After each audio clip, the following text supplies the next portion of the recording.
Hello, my friends and family. We are live once again. We have the outsider view. I'm here with my beautiful co-host Josana. How you doing, my friend? Hi, Nick. Hi, everyone. Hi, Didi. I miss and love you so much. I'm so happy to be here. It's always good to be home and to be able to have a conversation. And I am excited for this weekend, Nick. How are you feeling about it? Yeah, like big shout out to my friend Didi, Nick and Josana are the dream team. You guys don't know, man. This summit this weekend, the anti-imperialist summit, that was originally Josana's idea. And then we were like, let's make it happen. Cause we had the General Strike Summit. And then Josana was like, we gotta do something international. I'm like, yeah, I hear you. Let's do it. Let's do it. So that was like after the end of the General Strike Summit. So I'm super excited that we finally get we are able um to hold this summit. We have we have a Palestinian group that's gonna talk about the conflict in Israel Palestine, and I'm trying to see if I can put together another Israeli panel. It's really hard to find Palestinian activists, especially the people who live in Gaza and that kind of stuff who willingly come on camera. You The know, but that's the same that's the same situation I'm facing with South American activists, right? Because when the person is on the ground, for them to get off the ground and get on camera, it's really hard. they are Also, we always have to keep them safe, make sure that they are safe, right? Like their identities, their fight. they will retaliate against you. Especially there have been many examples of Israeli forces retaliating and killing Palestinian activists. I'm trying to remember. I don't remember the guy's name. Fuck. But there's an iconic picture. Wonder if I can find it. There's an iconic picture of this Israeli activist who's waving the Palestinian flag, and it was like such a powerful image. It was spread across social media. Literally to the point I might be able to Google it, might be able to find it. Um, but the fucked up thing is he became famous because of this image of him waving the Palestinian flag and resisting the Israeli soldiers. That Israeli soldiers literally like retaliated against him. I think they shot him. I think he's still alive though. I gotta do it. I need to figure out what actually happened in that story. But the point is, they will retaliate against your ass if you're an activist and you fight against the state, especially against these very violent states that got this free. There's almost like this free pass to do whatever they want because they And have. it's important to think, Nick, about to bring that to our reality here in the US, right? The censorship is so intense because it's a corporative country. It's a country run by corporations. So you have the illusion of freedom, but you actually are not. So what is recently happening here on with all the bannings of the independent media and Twitter accounts getting suspended, Yeah, we gotta we get are shout out to facing. my so so our friend Dee we see on YouTube. She was banned from Twitter. And there are a lot of people that can't shut the fuck up about this Elon Musk thing. And I'm like, God damn it, this is dominating political discussion where people are like, yo, Elon Musk is taking over Twitter as a sign of free speech.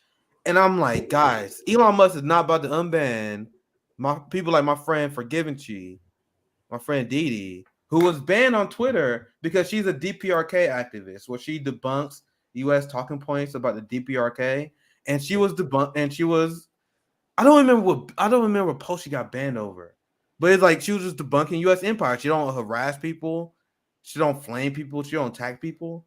From what I see, she literally just an account that would tweet about foreign policy. She would tweet about Syria. That's how I know her. Like she's part of my foreign policy circles, and then she was just randomly banned.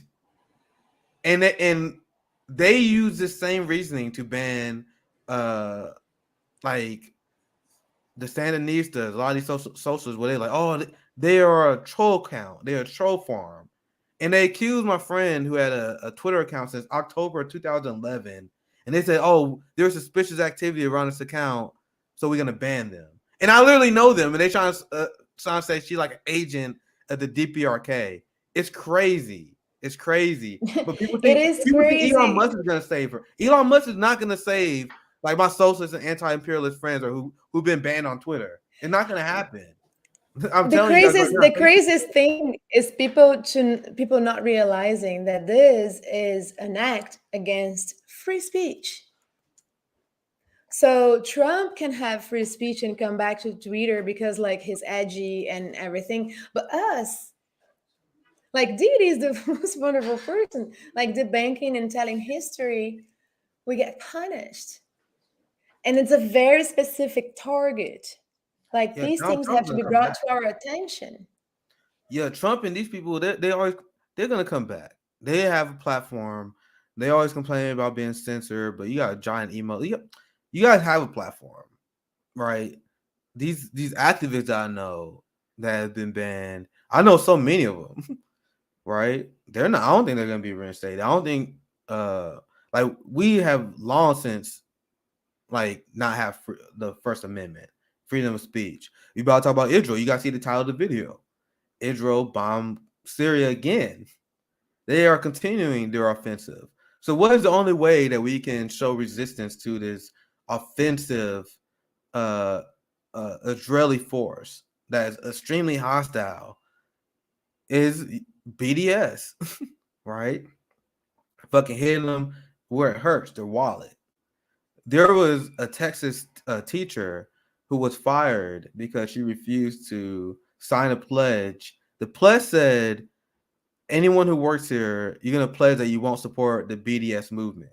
And she was like, no, that's a free speech violation. They didn't care. They fired her. There have been BDS activists who've been censored. Abby Martin actually won a lawsuit in Georgia. I covered this at the time when it happened. They were trying to censor her for her BDS position. And actually, let me Google the story so I can show it to you because I covered it not too long ago. Abby Martin BDS lawsuit. So I'm trying to remember the details. Here's the article. So here's the details, and this is still an active crackdown, right, against people who want to challenge the Israeli state. So Georgia had this anti-BDS law. Abby Martin sued them, and the last I heard, she won. She won this lawsuit because it's an attack on free speech. Now there are many people like the teachers that across the country that are being fired, right? There have been a harsh response to anyone who supported BDS. Dr. Cornel West lost any chance for him being tenured at Harvard because he supported BDS. That's what it was. His strong support of Palestinians. And there's I talked to many professors like Dr. Kareem Bates, Carlos, that we had on our show as well. There's a massive amount of pressure from people in academia not to support BDS, right? So when people talk about Twitter, like that's just one avenue. But our free speech has been assaulted for a very, very long time. Ask Julian Assange about that freedom of the press right that you guys think we have. We don't have it. Try to be anyone who organize in politics and support BDS. They'll immediately cancel you, right? So I actually want to take the time. Josan, you have anything on that? Let's get into the first story. Yeah. Actually, before I get to the first story, I'm gonna ask because you was at the Amazon rally, right? So we can talk about this quickly before we move on. Friend of the show, Chris Smalls. We had him on before I was on this show. We love the actions that these people are doing. They're inspiring labor movements all across the country. We are even talking about trying to help organize Walmart workers. That's something I really want to help doing. There's Starbucks workers in Kansas City. I'm gonna try to bring one of them on the show.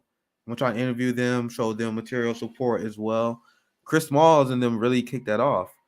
Um, and do you see the immediate people power and pressure that we can put on these politicians? Where AOC and Bernie Sanders was called out for not supporting the Amazon union efforts. Because when you're a politician, especially when you're a United States politician, and you're very cunning, AOC and Bernie, Bernie Sanders is way more cunning and calculated than you guys think they are. They don't want to attach themselves to anything that they don't see as a victory. Why do you think they didn't support forced to vote? Why do you think they didn't support marching for Medicare for all? They didn't want. They don't want to be attached to anything that's seen as a loser. So that's why LC abandoned the Amazon union drive initiative, because now we have seen success. But we have covered this from day one. George from Status Quo has covered this from day one. It was an up and down battle where they lost votes. There was workers being fired, harsh retaliation. So in the light of the Amazon union drive at that time, in the time leading up to this being crushed, we finally got a victory. And now that the tides are turned, now we see the politicians starting to, they want to be seen on these rallies before. So Josana was actually on the ground. She was an RBN contributor on the ground. I like the way that sounds. She was on the ground reporter at Amazon action with Bernie Sanders and AOC. I saw a few clips on Twitter. Maybe we can pull them up just in case you guys don't. I can search for them while Josana speak. I think I'm gonna do that. But what I want to get your take, like what, as an on the ground reporter that was there, what do you see out of Amazon action? What was your thought about Bernie, AOC being there? Why you do that? I'm gonna see if I can find a clip. We see if I find one. But go ahead, Josana. What was your overall take on the event? I first of all want to give a shout out to Alex. She went with me. She's actually a reporter on the ground. She sent me the images. Alex ran the show. So I can't like just give the images to Nick. Absolutely. But we were there together, and the thing is, I feel like it was good to hear, like, I personally didn't get there for AOC and Bernie moment on purpose. I didn't want to hear what they had to say, because it's really hard to like be feeling like crazy, because I know that they are putting up an act. I'll be right back. Okay. I know they're putting up an act, and then it brings down the energy. And I just told Alex, let's get to the workers' rally. And it was really nice to see all the unions present in the place, like one union supporting another, and all the speakers were there with a lot of love and a lot of passion. And all I heard, I said that today already, but I have to say it again. All I heard, with my heart like very filled with hope, was seizing the means of production. And it's really important that workers know that by unionizing they have like the power to protect themselves and finding ways of seizing the means of production. So I really had a wonderful time, and I feel like seeing the support and the solidarity amongst the workers, amongst the unions, like you had different unions speaking. I got there at 3 p.m. And it was beautiful to see, and also see the presence of the elderly with the young, because like Chris is a young man, right? This young black man he's challenging Jeff Bezos. And that is his merit and the merit of the people that work with him. And I think it was beautiful to see. It was beautiful to see how they were like together, harmonized with one goal. Yeah, it's good, and that's why the establishment was afraid of any worker victory. Strikes and these kind of actions are inherently infectious, right? When workers see one industry starting to get a victory, one industry starting to get paid more, and also you have another group of workers like, hey, why don't we fight? Why don't we unionize? And that's the result we are starting to see with the victories that we start to see at Starbucks, that we see now at Amazon. Not a lot of other workers are now talking about unionizing. The Starbucks victory, I think in Portland, that's when it started. Now there's a push for unionizing Starbucks in Kansas City, where I'm at. So I think they're doing an action next week. I'm gonna try to go to an action they have next week. Now this is a clip. I think this is Bernie at the union. giving a speech. Let's share this, and then we can add a little more commentary to it as well. Today, what you have done in taking on Amazon and having this facility here in Staten Island, the very first Amazon facility to unionize in the entire country, is an extraordinary achievement. You have taken on one of the most powerful corporations in America. They spent millions of dollars trying to defeat you. You are taking on one of the wealthiest guys in America, worth $170 billion, and you beat them. And I'll tell you what this struggle is about. It's not just Amazon Staten Island. This is the struggle that is taking place all across this country. Working people are sick and tired of falling further and further behind while billionaires like Bezos become much richer. Now, when you're worth $170 billion, as Bezos is, when you got a corporation that is making huge profits, you know what? You can pay your workers good wages, you can provide good benefits, and you can have decent working conditions, not what you got right now. So I want to tell you, you may not know this, but you have been an inspiration for millions of workers all across this country. Because they have looked at you and they have said, these guys in Staten Island, New York, stood up to an extraordinarily powerful corporation. If they could do it in Staten Island, we could do it throughout this country.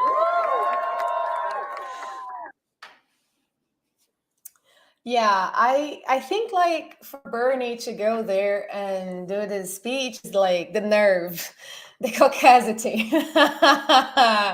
Like AOC is like, girl, why? Like it's so on the surface, like. But I also see that as an educational moment where this is 2022 is election year, therefore is the year of action. Like you have to like pressure them and hold them accountable because they have this like this little game where they need you for that moment, for the clout. So that's the moment where we pressure them. But we need to know that like we need to pressure reforms like unionizing. And they were chanting, if we don't get it, shut it down. So may that verse shut it down. If we don't get it, shut it down. May that be in real life. May that verse become reality if we don't get it, right? If we are stopped at some point, we will have to shut it down because that's the solution. General strike. That's how it challenged the empire. So a lot of people's first reaction, for whatever reason, I don't know why people are like super excited to always like praise politicians. I don't get it anymore. Like you had to move mountains for me to praise you. Now I will admit it's a good thing to have Bernie Sanders and AOC at these events because it helps draw publicity and support. But I can't emphasize this enough, guys. When you look at what Chris Smalls and this labor movement that we have going on right now, Bernie and AOC, they needed that appearance more than Chris Smalls and the Amazon workers. And I repeat, Bernie Sanders and AOC needed that appearance more than the workers did. Now think about how we was able to get them to show up. Did Chris Smalls and did this movement get AOC and Bernie to show up? Because there was like, please, AOC, please show up. Please show us support. We're gonna be super, super nice to you, coddle you, and hold your feelings. AOC, you are a great congressperson. Please show up. They did not show up because the Amazon workers licked their boots. Chris Smalls called out AOC by name on her timeline. So how hilarious is that? The AOC is forced to be cordial, forced to be very excited, being around someone you know she's frustrated at. Because Chris Smalls called her out for not being there. That's why they're there. You think they're there because of the kindness of their heart? You think you think they're there because I mentioned before, they struggled. It was a long time coming to reach this conclusion. Chris Smalls, he was talking about the attacks that Amazon was launching on him personally. They was hiring investigative PIs against him, private investigators against him. So they didn't show material support when they needed, but then they get victory and they're like, we're going to be out here in front. And then what was the result of that? It was a great political move because I saw Bernie Sanders, I saw AOC show up to the Amazon event, and then people were like, this is great. AOC and Bernie showing support. So they got positive press. So it was a great political move. But I cannot stress this enough. I am glad it showed up, but we don't need them. We don't need them. Now we can find it extremely skeptical when they don't show support, and they will continue not to show support. Because I'm asking, why is Bernie Sanders not using his massive email list, AOC not using their massive email list to help organize workers? Like AOC and Bernie could be help organizing Walmart workers right now. So this is just them being like, hey, I'm part of this event. I'm a part of this event that had nothing to do with providing material support for in any way, shape, or form, right? Not even a tweet. I did more. I'm not even saying I did a ton, but you guys understand, by just me covering this event, by me tweeting about this event, I quite literally did more than they did leading up to this. So we're just asking for the bare minimum. Just fucking tweet about it, at least. AOC couldn't even be bothered to do that. But now she want to jump out front. She did tweet about it. She tweeted about it, but she tweeted the photo of the article that doesn't even talk about Chris Smalls and the workers. It's just like Bernie Sanders and AOC go to Amazon. Like you know what I mean? I mean, it was like tweet about it beforehand. Like this should have been like your top in the middle of a Biden administration where their excuse for not getting shit done is Christian cinema and Joe Manchin, right? We talk about all the time why that's bullshit. We explain why that's bullshit, but let's take their argument at face value. Let's say you can't do anything because Kristen Sinema and Joe Manchin is blocking you. So why not find other alternatives to help the workers? If you're being roadblocked and there's a dead end in Congress, why not help organize Walmart workers? Why not help organize Starbucks workers? And this has been a criticism of Bernie that came from the left since he dropped out. I still get text messages and emails from fucking Democrats. I didn't ever sign up in my entire life. In my entire life, guys, I had never signed up for a Democratic email list. Even when I was young and I voted for Barack Obama in 2012, I didn't like the motherfucker where I was like, all right, I'm going to sign up for a DNC email list. The only person I signed up for was with Bernie Sanders. So instead of using that email list to organize these workers, he just allowed his movement to die. And then he gave his email list to the Democrat Party. And I'm still getting these calls. Yeah, you can't unsubscribe from it. Still get this shit all the time. Act Blue. Oh my God, Josh Hawley said this. I'm in Missouri, so you know they customize it to your location. Josh Hawley said this, Nick. Can you donate $5 to Act Blue now? That's because of Bernie, man. It's super disappointing. So once again, I'm not gonna I don't even want to say I'll give them props for being there. Why should I give them props for them doing something that is politically expedient to them? It would have been politically harmful if they didn't show up. They politically gained for showing up. So I actually love this power dynamic. Make them have to show up to our shit.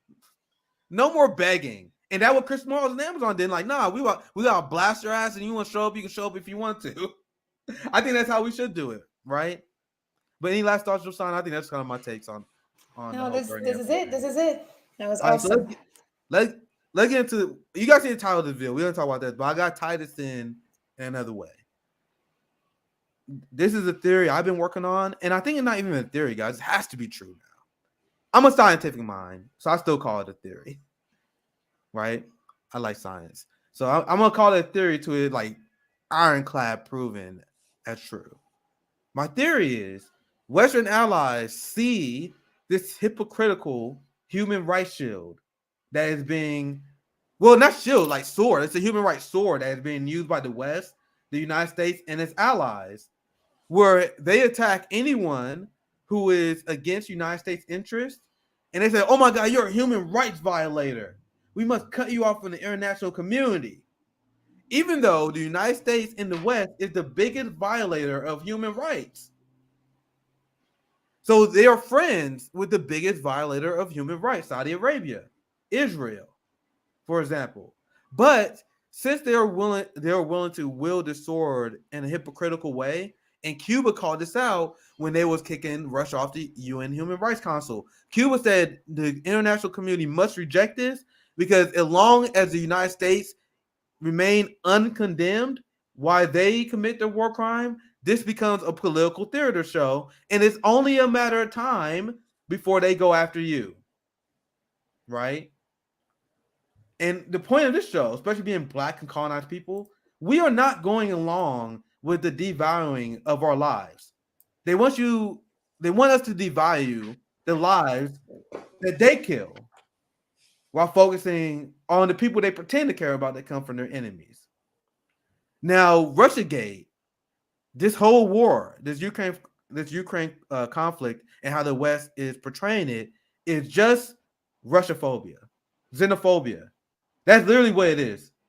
Russiagate was fueled by xenophobia, thinking Russians are crazy, they want to destroy our country, all this stuff. This is what fueling people to think that Putin is this madman who just snapped one day instead of Russia having geopolitical interest that I explained on the show, right? Imagine you were people that you had the Nazis invade your country. Google how many Russians were killed by Nazis. Isn't it like 20 million or something like that? I'm just guessing.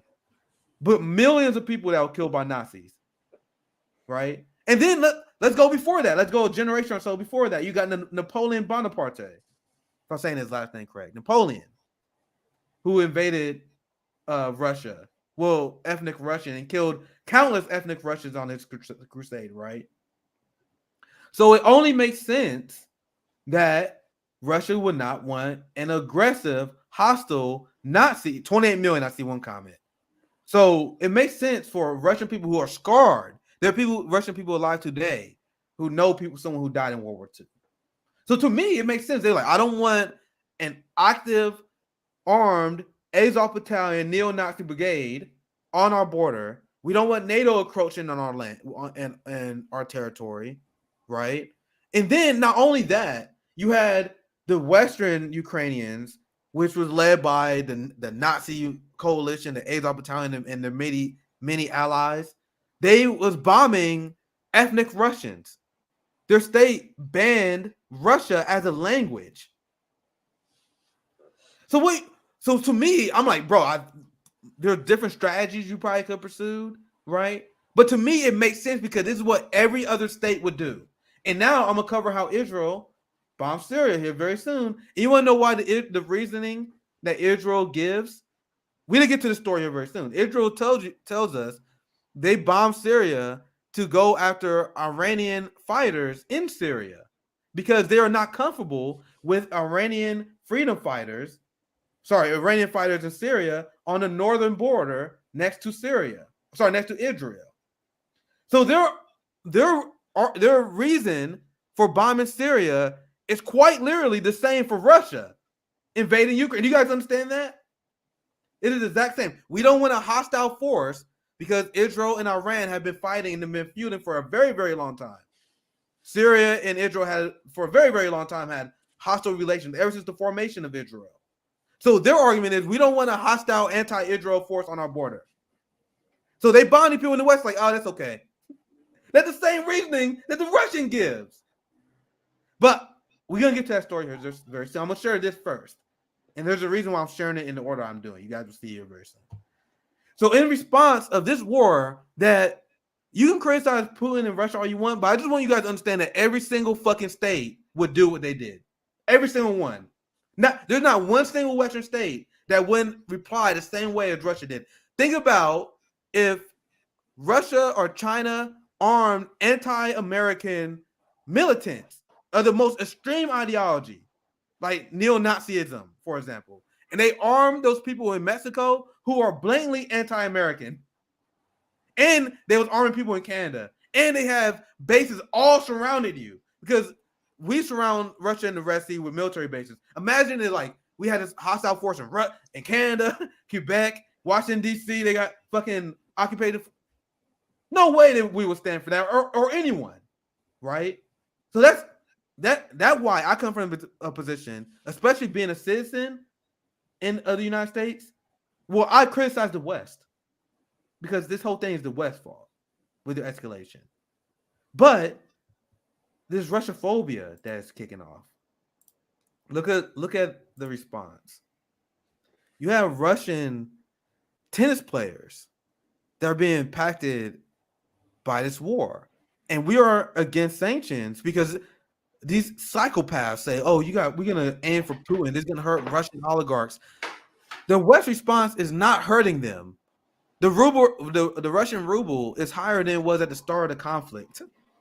You guys are not hurting Russian oligarchs. You guys are hurting ordinary Russian people.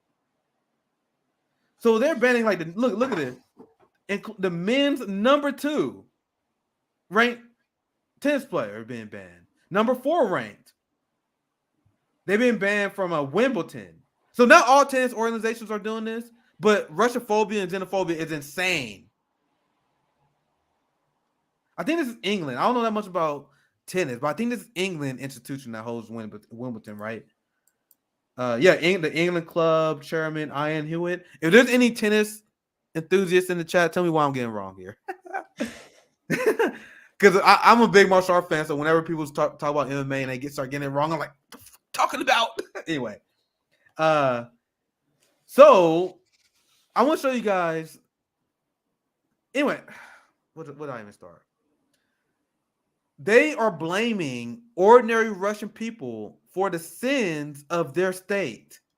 Now, to be fair, not all the tennis organizations are agreeing with this, right? So the move has been criticized by the ATP Tour and the WTA Tour, where men and women are still allowed to compete under neutral flags. So these people have not lost their fucking mind. These are the people that say it's unfair to blame people for the sins of their state, which makes sense. Which makes sense because let's not speak about the hypocrisy. Did Americans get banned when we occupied and invaded Iraq and killed over 2 million Iraqis? Look at the title of the video. We about to cover. Israel is bombing Syria, bombing Gaza, assaulting violently Palestinians in East Jerusalem. Is Israeli athletes being banned? No. So what is this really about? You Americans under this fucking hypocrisy that they're trying to do, and I'm gonna show you guys the opinions of people who agree with this shit, just so you see how crazy they are. This is like America. This is American repeating its behavior in history, right? Like at the same time that they were portraying heroes that were fighting against Hitler and the Nazis, they had concentration camps for Japanese in American soil. So right now you have Eurocentric refugees that can go anywhere in the United States without a visa, but you still have indigenous Latinx immigrants, children in cages. So as we say in Portuguese, two weights, two measurements, that's how it works. If you are my ally, what you do is correct because you're fighting the fight on the side of the good. But if you are not, you are on the side of the evil. And I, the good, have all the freedom I want, can, and have, whatever, to destroy, massacre, impose sanctions, kill. Like they really don't care. And it's I'm advancing on the article. I'm just gonna get back to you. Sorry. No. I know I'm talking a lot, so feel free to interrupt anytime when I'm presenting these stories. You can comment anytime. So, and there are good comments by Wari, and that's why I was reading earlier. Other tenants associations are pushing back, and now look at the responses of people who are defending this shit, right? So, hold on, I want to see. This is not the. Let me do this one first, because I wanted to show you guys the argument that the Wimbledon Association was making. It's not really important. They essentially gave platitudes like they think it would be inappropriate. We want to set the right climate because Russia is slaughtering Ukrainians. But apparently it's okay for Americans to join, despite the fact that Joe Biden is starving millions of Afghanistan people right now by freezing billions of funds. There are ordinary Afghanistan business people who can't withdraw their money, who their businesses are failing because we completely hijacked their financial system. Like there are people who have bank loans, they have money in banks, people who have life savings in banks they can't get no more. But Wimbledon say, oh, that's fine. Now, this is an article in The Guardian. So The Guardian, seeing the pushback that Wimbledon is getting for this decision, they decided to post a few like quick op-ed decisions. And I thought it's very interesting for you guys to read how psychopathic these people are. I didn't read, to be fair, I didn't read the other two. I started with Christopher. And I was like, this is crazy. I'm saving this for the show. So we all know how ridiculous it is to have this collective punishment, despite the fact that we are the most violent state. Like, do I even have to keep bringing up examples on why this is ridiculous? We about cover how Israeli bombing Syria, no meltdown over that. Right? Look at this. Look at how the article starts. Criticism of Wimbledon's ban on Russian and Belarusian players. Also, they also banned Belarusian players. And I think because they showing like support for Russia in this conflict. I gotta look into that. But look at this. It seems to embody the currently fashionable fallacy that people are entirely individuals and have neglected collective identity. Since this is demonstrably nonsense, for such players to compete would send a message to Russian viewers that their country has incurred only limited opprobrium. So they pretty much say you only did a limited violation for invading another sovereign state, killing tens of thousands of people, and reducing cities such as Mariupol to inhabitable ruins. But those are less important than hitting a ball over a net. So he's saying this idea that Russian people don't bear any responsibility. And if we was to invite them on to play tennis, it would delegitimize, it would undermine like the war crimes that Russia are doing. It'll actually make it seem like it's not a big deal as it is. He's saying that we have to do this, right? Didn't the US go to the Olympics in Germany during the Second World War? Is that right? I gotta look that up. Yeah, let me look that up. That wouldn't surprise me. I don't know about that. That wouldn't surprise me. But think about the argument he's making. He's saying that the war crimes of Russia is so horrific, we can't just simply ignore that just because you want people to play a sport. But once again, what does it say about how much this person values the lives of Black and brown people?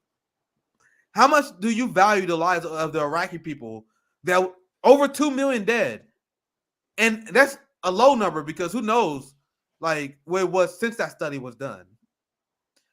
500,000 Iraqis died because of the sanctions that we put on them in the 90s, because of a false flag war. But Christopher doesn't care about that. Do you guys see how crazy this is? And why Black and brown people should have no business going along with this? Over what? You guys want to fight for the last Ukrainian to expand NATO. So here's George Marshall. Now, I didn't read these other opinions, so let's see what they say. I read Chris' opinion, where he pretty much saying, yo, he talked about the Russian crimes. He said, yo, we can't send that message that it's okay. Meanwhile, you're okay with what Israel is doing right now. The ethnic cleansing of Palestinians. So crazy. And I want like if you're white and you watching this, I want you to understand when black people see this shit, we're like, and when brown people see this shit, this is why Africa responded the way they did. This is why Cuba responded the way we did. We seriously like, bro, you guys are really straight up saying that our lives don't fucking matter. And if you're like really Nick, go ahead, Rosanna. The USA didn't boycott the 1936 Olympic Games. They went onto Hitler's house and they played games with Hitler's people. Oh, for real, huh? Let me. But right now, Russian players cannot play tennis. Wow. So I actually didn't See know the that. double standard? Double standard. Not the Olympics. Here, I I'm have the article. I'm looking here. it up just so I can learn about it. I'm gonna send you the article. Here's one. I found one. Hopefully it's good. I just found the first one I found. So it said the Nazi Olympics, Berlin, 1936. The Nazi Olympics. How great is that? How great is that? Now this is a great example. Let me read. I'll read the first part. The 1936 Berlin Olympic Games were more than just a worldwide sporting event. They were a show of Nazi propaganda, stirring significant conflict. Despite the exclusionary principles of the 1936 Games, countries around the world still agreed to participate. Oh, now, that's a damning example. Hitler killed. That's a damning example. But the thing is, we don't even have to go that far. we don't even have to go that far. The United States dropped a fucking nuke over Japan. But Japan is like, Russia is so evil. Japan is like this puppet state of the United States, and it's beyond embarrassing. You understand? Japan, the United States committed the biggest war crime that I have known of. Like the single act, right? There's been a lot of tragedies, but I'm talking about like the one single act. Has there been a bigger single act of a war crime than what the United States did over Japan? That's okay though. That's okay though. But we don't even have to go that far. We don't even go that far, right? Operation Condor. We had the CIA torture and kill socialists in the global south. NATO providing military support for the Portuguese in Africa. The apartheid state of Africa that the UK support. I mean, we don't even have to go that far. The biggest example I can give is Yemen. Biden's funding Yemen, the genocide in Yemen. We talk about Bernie Sanders, and the only reason I'm bringing this up, I brought this up on the stream because I gave Bernie Sanders credit for this when Donald Trump was president. So since I gave him credit for passing a resolution to end the Yemen crisis, I'm gonna give him shit for not doing it. Now we got Biden as president. So I'm gonna repeat the story. When Donald Trump was president, I gave Bernie a lot of props because he spearheaded a coalition that passed a resolution in Congress and the Senate to end the United States support for the genocide in Yemen. And it passed the House and the Senate because it has bipartisan support. Then Donald Trump vetoed it, showing that anyone who believes Donald Trump is anti-war is a moron of the highest order. Donald Trump is not an outsider. He's just another tool of the establishment. He just played their game better than they did. So you have a House and a Senate that is more blue, right? More blue than it was under Donald Trump. We all know that there's going to be a red wave coming next in 2022. So Bernie, if you're going to put this resolution together to end the genocide in Yemen, now is the fucking time. What are you waiting for? The only reason it didn't pass was because of Donald Trump veto. We got Biden, who ran on ending the genocide in Yemen. So what's the holdup? It's almost like you don't want to do that because you know Biden would veto it and it will make him look bad. So I don't think that shit passes after 2022. Under Donald Trump, it was a bipartisan bill, But when you gotta understand, when there's a Democrat as president, Republicans will never like sign a bipartisan bill like that and act when you got Biden as president. So you had one more shot and they decided not to do it.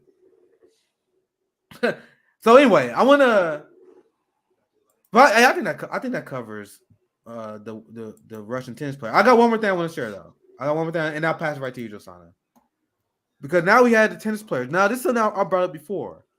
It's ordinary Russians that the West is hurting. Russian ruble is high. Now you want to know who else is suffering under Russian sanctions because we want to continue the expansion of NATO? You guys really think you're fighting Putin and his hordes of Russian oligarchs? No, it's hurting content creators, even sex workers in Russia. So Russian sex workers who have OnlyFans accounts, they're like, oh shit, we can't withdraw our money.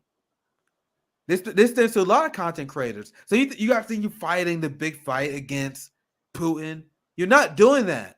The only thing you're doing is enriching weapon defense contractors because global military spending hit over $1 trillion now because of this. But I don't think like the sanctions from corporations or like not like OnlyFans stopping Russian sex workers to work. I don't think that's a war strategy. I think the war strategy is to make this big noise, Eurocentered, like European centered big noise. So behind we can keep on moving with the plan. Because the more hard time I give to Russia, the more they will have to pay attention to their own territory. But then I can go to the Middle East and with Israel, my pawn, I am the United States of America. My pawn, I can attack my enemies in there and dominate the production of petroleum. Because like right now, Saudi Arabia has started accepting money from China to buy petroleum. So we're going to see a more and more aggressive isn't real. Every day, more and more aggressive because that's the only pawn right now there.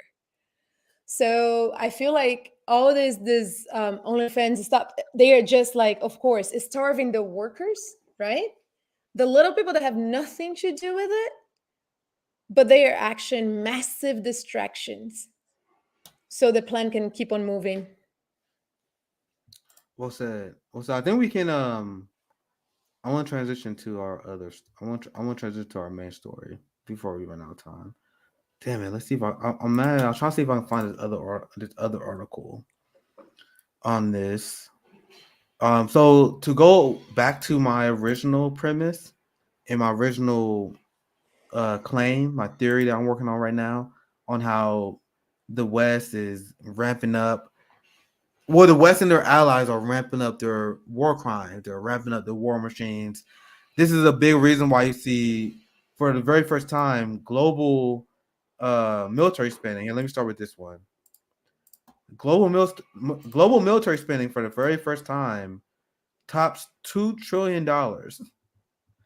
Germany now is the third biggest military in response of this war that the West they wanted this war. They've been actively promoting this war. They don't want to see it end because it also provides a shield for their biggest ally, Israel, to go on offensives. We already covered the attacks against Palestinians in East Jerusalem, where Israeli forces raided and attacked I think it was the third biggest Muslim mosque in the world in East Jerusalem, right? And then they claim, oh, well, Hamas is hiding terrorist cells in there, even though there's no evidence of them doing that. They were saying, well, it was so ridiculous coming from Israel. They were saying stuff like, yo, they're stockpiling rocks. Oh my God, they got rocks they're going to throw at us for ethnically cleansing their people. They got guns, batons they're hitting pregnant women with. But they say, oh, well, they're gathering rocks over there. So we got to raid them. I'm dead serious. This is what Israel said to justify their raids. But the thing is like the context has to be that we are in Ramadan, right? Yes. This is a sacred month for Muslim people. And Israel is swinging bombs left to right. Talk about being anti-Semitic. Semitic, sorry. No, Talk about that. I'm mad because I'm trying to find the article. Cause you notice actually I don't know how many articles you guys read about the Israel-Syria conflict, but it's very hard when you read these stories to see, like, especially when it's like Western bias in there, they won't explain to you Israel methods. And no, sorry, the reason why they're doing it, right? I found one article that went into, but I didn't save it. Fuck. Where, because I wanted to show you guys the receipt on what I was talking about, because I can explain it, but I wanted to show it to you guys. I'm very frustrated. I can't find an article that explains it. It was Because not this one? I got further stories, but they don't explain to you guys why they're bombing in Syria. And I'm trying to explain this to you. So No, the one that you showed, it explains. The one that you just showed explains. I read that one. Here, let's just dive into one of the articles. Let's dive into one. We can go through it together because I want you guys to get a good understanding. So shall I read this one? Cause I'm trying to find a good one, because these, like, a lot of these stories, they're very vague. It's very hard to find good coverage on this kind of stuff. So here's the official story, so I can show you guys. I think the Jerusalem Times that you sent me. The Times of Israel. Sorry. Oh, I'm gonna open the one that I sent you. I'm gonna open the one that I sent you. See, I'm literally just reading it. I don't know what the fuck happened to it. I want to read this passage out here. I'm gonna open this one. Open this one. I'm gonna start from there, because there's this passage that is very revealing. Let's see if I can find it. Yeah, see, this is not. I'll just skim this article. I don't see them say it again. I guess I'll just have to explain it to you guys. Cause fuck, man, they don't. The Western media, they purposely try their best not to explain. So Israel and Syria have been fighting for a long time. Like, this is the third time Israel has bombed Syria in this month. They waged an insane offensive. They have bombed Israel hundreds of times over the last few years.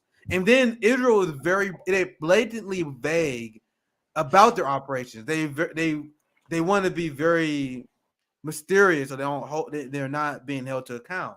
So when asked about why they did this bombing, because Iran is very hostile to Israel. Iran believes that Israel does not have a right to exist. They see them as occupiers on Muslim lands, which is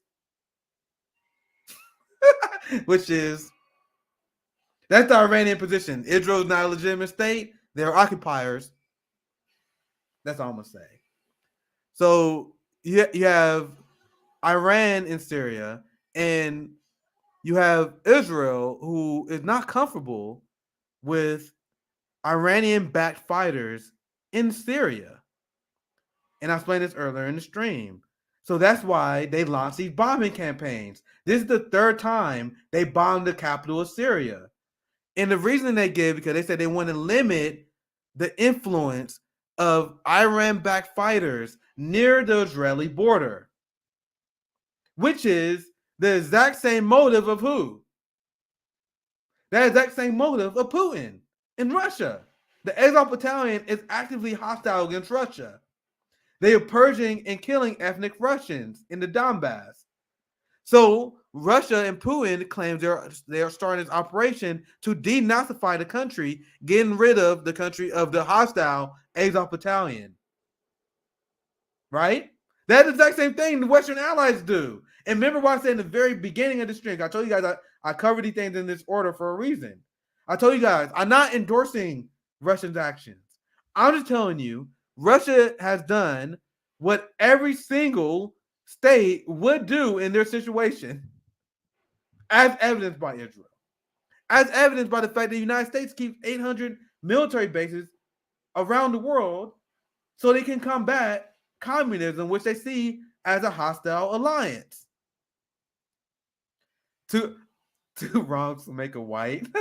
I don't know if that typo was made on purpose at the end, but that's funny. Either way, I think that was done on purpose. That's funny.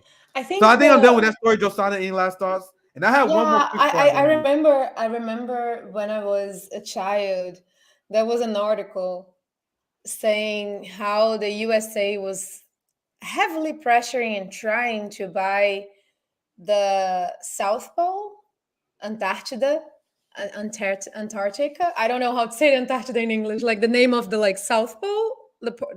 The USA wanted to buy that territory so they could control over Europe. And I feel, and it didn't happen. And I feel like it's so funny to watch history repeating itself.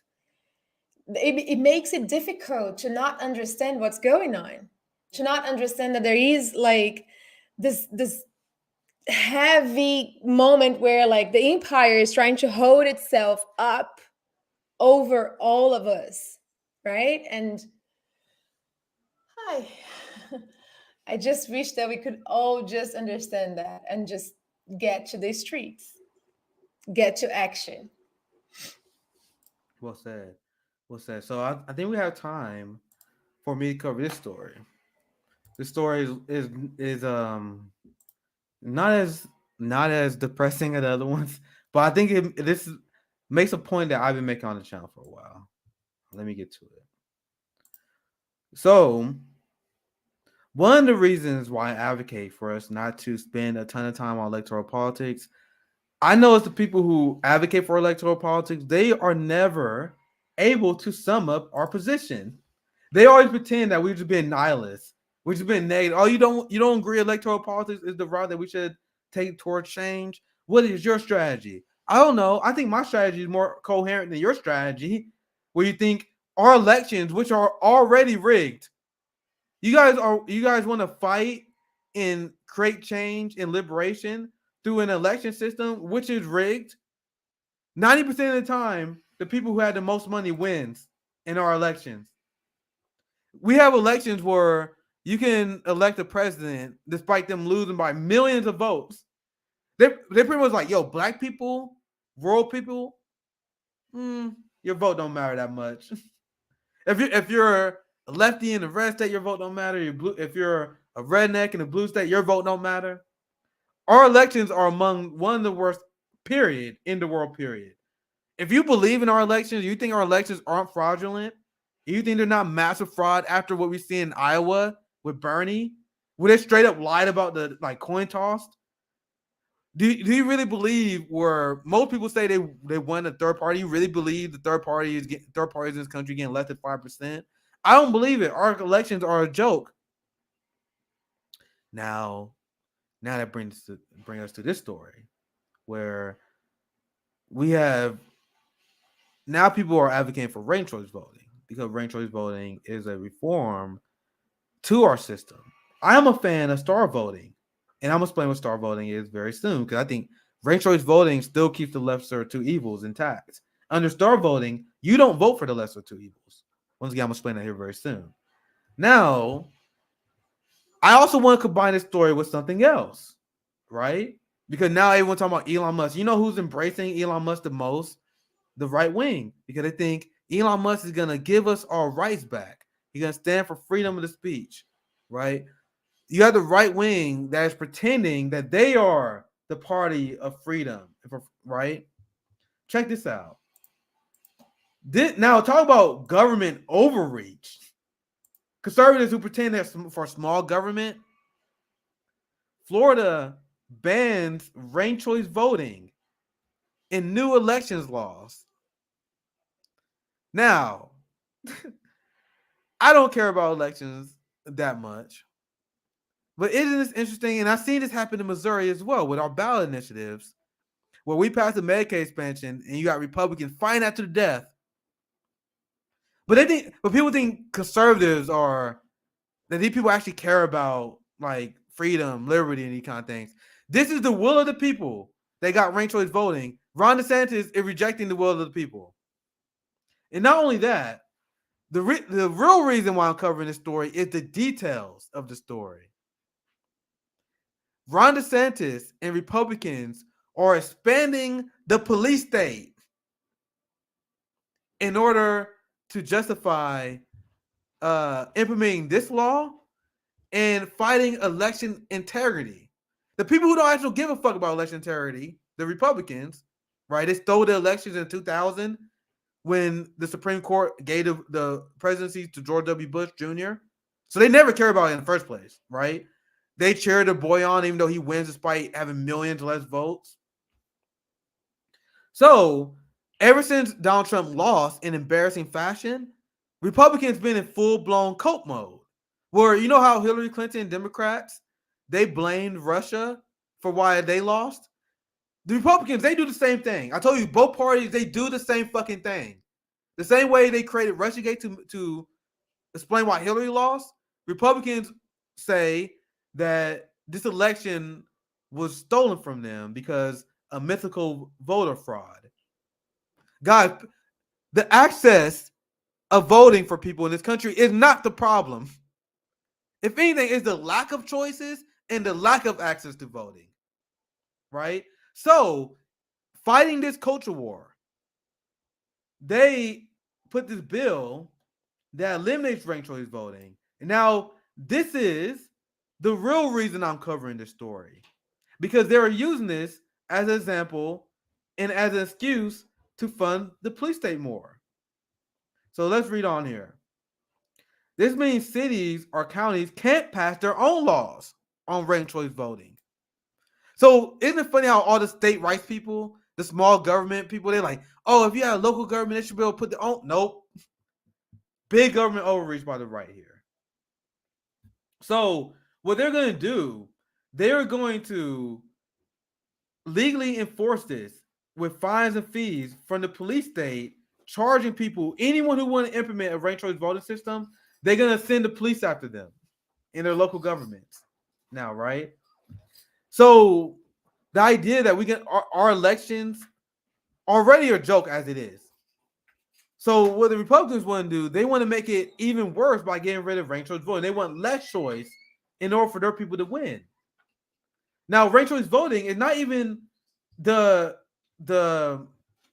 not even what the end goal is. Because I'm gonna show you guys what star voting is.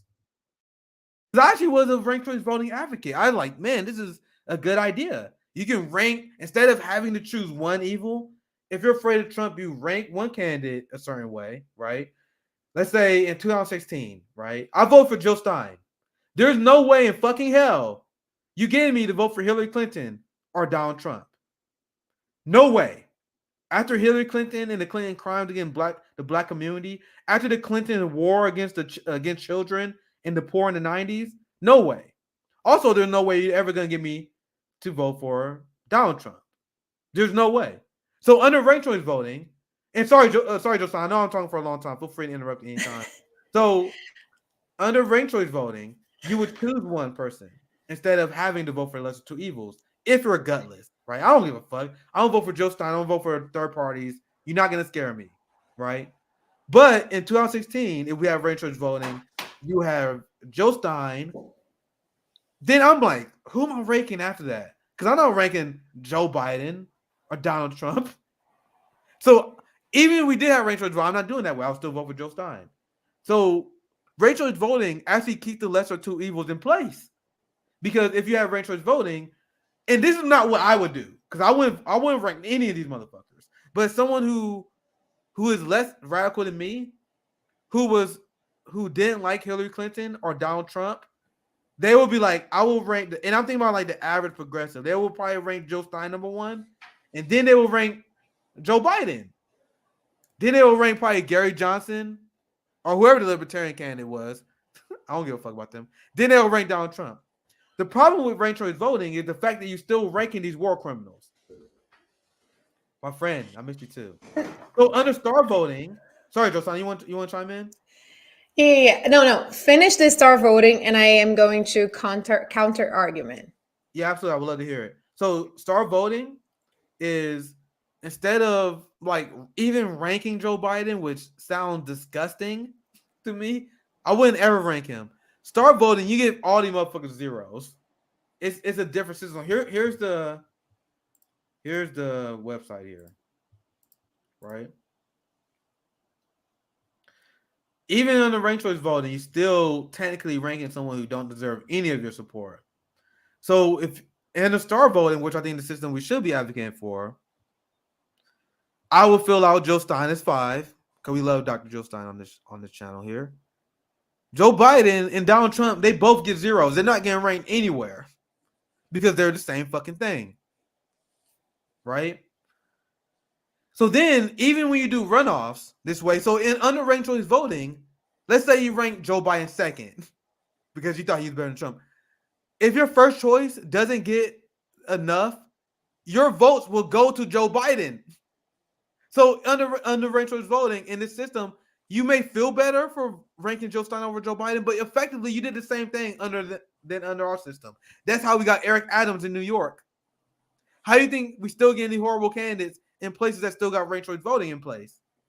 So in a runoff in this, even if your favorite candidate doesn't win, you can pull 0s for them. So they get none of your support. So there's no lesser two evils, right? Which we are strongly against. So I would love to get your thoughts, Osana. What do you think? Yeah, I feel like the whole system in the US should be thrown in the garbage, and a new one has to be built from the bottom up. And I feel like you need to have candidates work harder than what they're doing here. And for that, you will need a complete electoral politics reform, electoral system reform. Like, you have to eliminate the duopoly, and then you have to like create the parties, like the separate parties with like rules and tendencies and even like their own labels, like the Socialist Party. But these party actually have an effect. But the most important thing of all that has to happen is one person, one vote. No matter where you are, what state you are, one person, 1 point. Because I know that there is like the weight and the delegates that can vote, and like Texas has more weight over whatever other states and everything. So this thing that exists right now has to end, and it has to be one person, 1 point per candidate. I agree. This is why, like, because then other states will not get like, because I feel like the way it's right now is so unbalanced that other states don't get like the national money they need, the help and the support from federal, because they don't have that much weight. We have so much work to do on our elections. Mm-hmm. Where do we even get started? Like, I just bring up star voting, but even if we implement star voting, we still got money in our election. We still got these 2 corporate candidates that will fight to get. You need like, there's so much. I agree with you, Josana. We're not even started. Now, we're not even in the fight yet to think about we're going to use electoral politics to grant liberation to people. It doesn't, like, our elections are completely a joke. Like, people talking about the French elections with Emmanuel Macron and Le Pen, but like, they have runoffs. They have multiple parties. Like, their election is completely different. I remember some Biden's goon. He was like, well, Emmanuel Macron is not popular in France, but he still won against the far right. Isn't that a sign that Biden could beat Trump? Like, no, they have a completely different system than ours. Yeah, like, you guys had to get millions more votes. Like, the amount. Go ahead. No, it's similar to the system that we have implemented there, because our constitution is based on the French from the French Revolution. Yeah. And I think like, and in systems like that, when you have the lesser than two evils, like when we had like the option was Fernando Haddad, because you have like a general vote, and then you have like a final with 2 candidates, right? That got the biggest amount of votes. And then when you had Fernando Haddad and Bolsonaro, the people that were not happy with their options didn't go vote. So Bolsonaro won. But even though it's more democratic than what happens here in the US, because people chose. Right. As long as we have this system, we will never have a true we will never have a true democracy under this hyper capitalist rule. I want to end on this question. I saw someone ask this. I'll say this for later. Friend of the show, Ad Kid. So this mostly, I think Josiah gonna take this more than anything. So he said, "Hi, Josiah and Nick. Do you think Lula possibly regaining Brazil's presidency will lead to beneficial changes in the global South and abroad? Please know I still need learning more about South America." Josiah has been my teacher. She's been my sensei on Brazil. So, uh, You Josiah, teach what's me your about thought? America, so we exchange. Um, I think we will have a panel about that actually on our Yep. anti-imperialism summit on Saturday, 6 p.m. But just a little bit of what I personally think. I I think it's positive. Yes, Lula making a coming back is a positive sign for the global South, for the Mercosur, for Brazil. But I had the hopes that he was gonna be a little bit more on the left, more radical, right? As the Lula that he was many years ago, Lula is an activist. Lula is like a person that wasn't on the ground. And but I do think it's a positive gain. But also there is like 4 years of Bolsonaro to be fixed, of Brazil cheating on South America, global South, and like it's insane that like the work that the next president has to do is a very hard one because there's a lot of trash around. So thank you for that comment. One last story. This will be a very short story. This short story. Because I want to show you guys something. So really short segment, and then we wrap up. Because I want to cover this climate activist, right? And I want to show you Uh-huh. guys just we make the argument that we are the most propagandized country in the world, right? And I'm gonna give you guys an example of that. I'm gonna give you guys an example of the complete merging of corporation in our state. So we know how our corporate media is very closely tied to Wall Street, oil companies, weapon defense contractors. These industries have a vested interest in fighting against climate activists, right? Any climate reforms. So you have Win Bruce, who lit himself on fire on the Capitol. You guys probably saw the stories. And when you guys saw the stories, you probably saw people leaving out details. Now, this is the only reason why I want to cover the story. Because I want to show you how we have the most rapacious example of state media. Both parties are corporate controlled and they have no interest in addressing the climate crisis. And the media shares that same goal. So you want to know how they covered this guy's death, his noble um, activist cause? So this is the guy who set himself on fire. He's now dead because he was protesting the inaction of climate change, right? And according to everyone, he wasn't suicidal. He was very happy. He decided this is his final act in life because that dire, right? Mhm. Now look at this. Look how the media covers this. And now tell me we don't live under fascism, which is the merger of corporation and state. The media institutions are corporations that are supposed to be the fourth estate, which challenges power, but instead they run cover for them. So look at the headline here. And look at what is not included. First headline: Man dies after setting himself on fire in front of the Supreme Court. Police says. So this guy's just crazy. He just lighted himself on fire for no reason, apparently. So look, the first paragraph: A man has died after setting himself on fire in front of the Supreme Court in Washington, D.C. on Friday night. Metropolitan Police said Saturday. The court said in CBS News in a statement Friday that there were no other injuries, and there did not appear to be a public safety concern. And if you search this article for the word climate, no matches. CBS did a complete story about this man's noble sacrifice without mentioning why he died. Another one. Do you think that's just one example? Here's another one. The people, right? Colorado man dies after setting himself on fire in front of the U.S. Supreme Court building, police says. Once again, what is missing? Another search on this article. No mention of climate during his climate action, which ended his life. One more. This from that NBC. if I get that label right. Man dies after setting Yeah. himself on fire. He just dies for setting himself on fire. Why? Not important. Not important at all.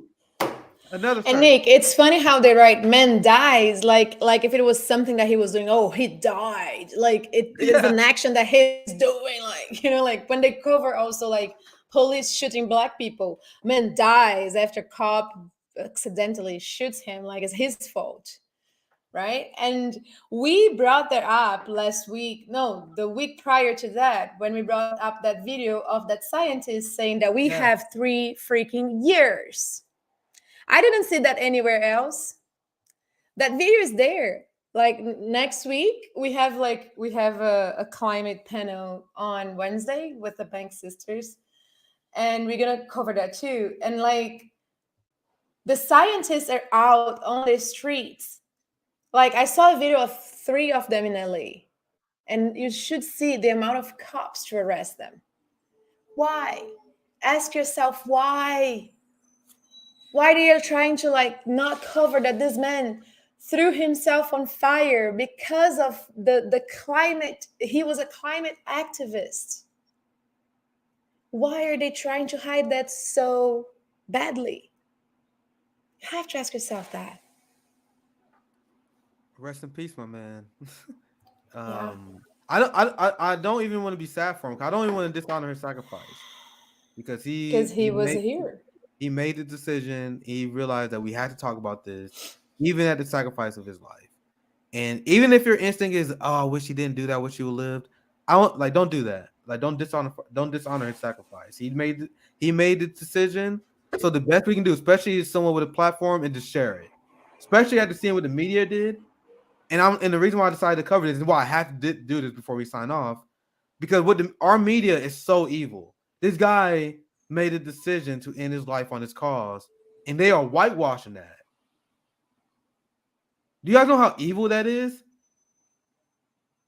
There's an instinct where I'm like, man, I wish he was alive, but no, I don't want to dishonor his side. We shouldn't do that.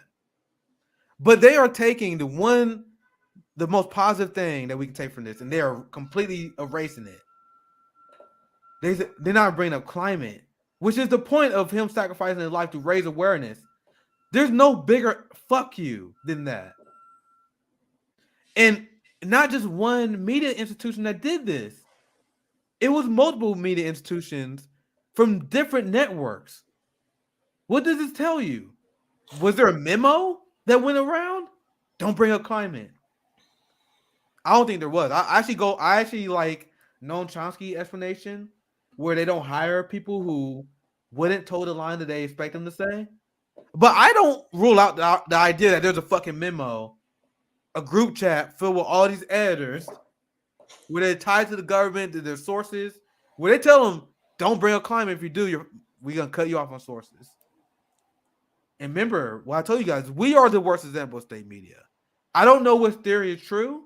Once again, I consider myself to be a man of science. I can just propose different theories.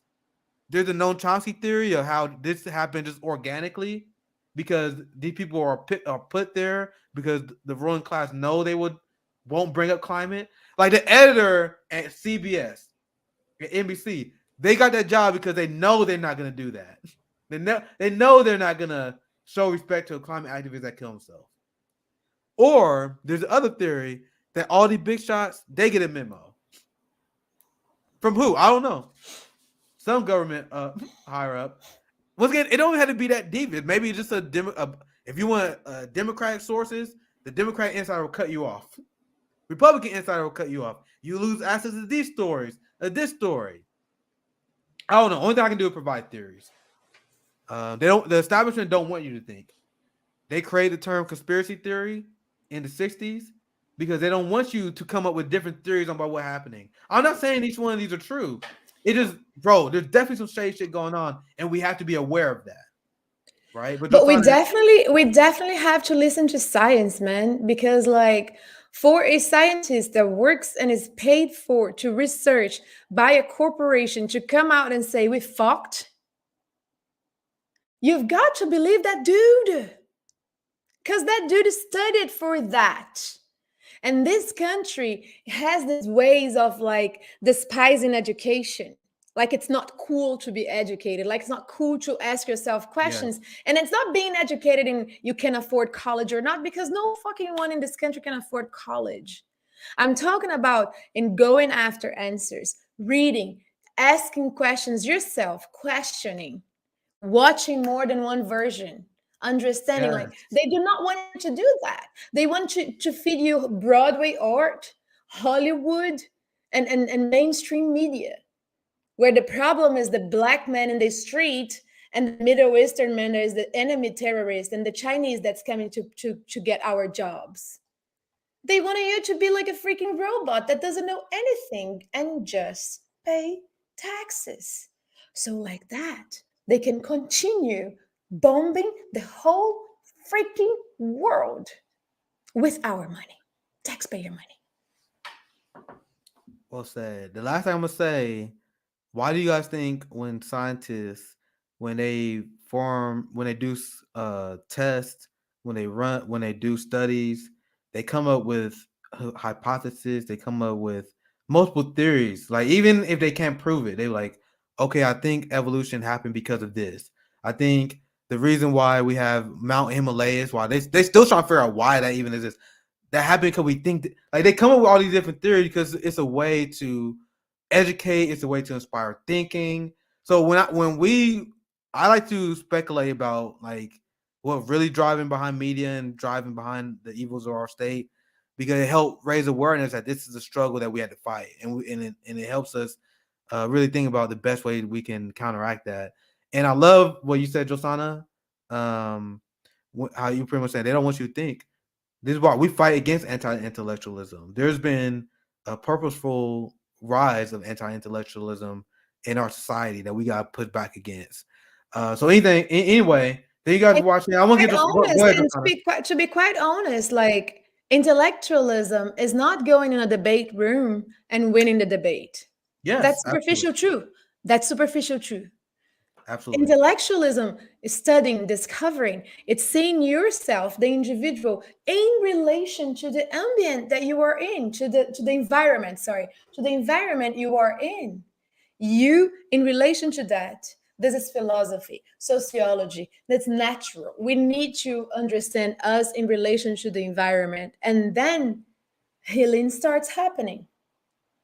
And we start not needing things that we were fed since we're children: a job, a mortgage, a car, a nice sneaker, a good television, luxury, comfort.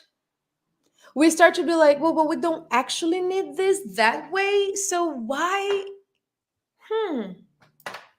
That's when they start losing. It's not when I go in a debate room and I win the debate. It's when I ask myself, do I really need this?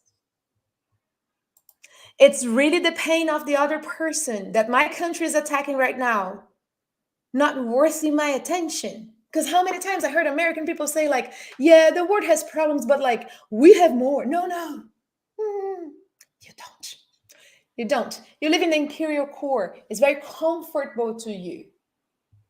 So see things, ask yourself questions, and then you're very dangerous for them. Well said. I think I'm gonna take the next 2 days off on streaming because I got prepared for the Anti-Imperialist Summit. There's a lot of great panels that we're gonna be on, and I want to make sure I do a great job for you guys. So I'm gonna do a lot of prep work. Already been doing a lot of reading. You guys know I'm a nerd. I read a lot, but I'm definitely gonna put that in the overdrive in preparation for the summit. So unless I like join CJ or somebody on the panel, I'm not planning a show. That's all I'm gonna say. Yeah, I'm back on Saturday. Yeah, just to get ready. Josana, man, you're gonna be on fire on Sunday. You're gonna be on fire. Cause Sunday, I think Sunday you got a few panels you're doing on Sunday. Pan African panel, Brazilian panel. Josana bring a lot of fire to our channel. We appreciate it. So this summit is gonna be exciting. So that's when next time you probably will see me. Make sure you guys check it out. We need you guys to come in big numbers for the Anti-Imperialist Summit. We need you to like, subscribe on the stream. Tell your friends about Anti-Imperialist Summit. Share it. We want this to be a big event. We got a lot of great speakers for you guys. Dr. Gerald Horn, Dr. Vijay Prashad. We got Yes. activist panels. We're gonna have Israel Palestine panels. We're gonna have Russia Ukraine panels. I mean, it's gonna be one hell of a weekend. So hope you guys tune in. Josana, any last words? Anything else you wanna? Make sure to tune in for the weekend and like use that as an opportunity to learn from realities that you don't know about and that you are being kept from on purpose, right? Everything is on purpose. Everything, the system works perfectly. So, like, if you don't have info about other realities, it's on purpose. So let's use this opportunity this Sunday, this weekend, to get together and understand other realities. It's an educational weekend. It's the summit, and I'm very excited about it. And thank you everybody for being here with me and Nick. We have a lot of fun in this little show on Tuesdays. Yeah, Josana is too powerful. She's too powerful for so you guys need to show support. This was her idea. So show support for the Anti-Imperialist Summit. And we are all working people, including Josana. So please show support on Patreon. If we get more support, man, you guys, I'm trying to get Josana to do this full time. But I gotta be able to pay my friends and family. I want to pay my people. So if you guys want to support us on Patreon, that allows us to continue to provide great content. Direct donate to Josana as well. Donate to us on Cash App. That's another great way to help us out. We need the support, especially since I know you guys know this. You guys can't leave super chats because we have been effectively demonetized on YouTube. So that's why I had to do. This is why I had to do this play. Let's grow this community. Even if it's $5 on Patreon, like even like if it's not a lot, that we just appreciate any support because we got a lot of great plans. Like not like even at like right now, like laser focused on the Anti-Imperialist Summit, but Rome's gonna be in Kansas City this summer. We will be traveling this summer. Like we got a lot of great plans. I don't even almost don't want to think about until this summit is over. Like our being is 1 year old, and we are literally just getting started. Just getting started. We got so much shit planned. We got actions that we're planning. We talk about that later. But please, we can do more. Like we want to really create this movement. Please support us on Patreon, even if it's $5 or so. Thank you guys for watching. It's SocialistMMA and Josana. We sign out. Have a great night, guys.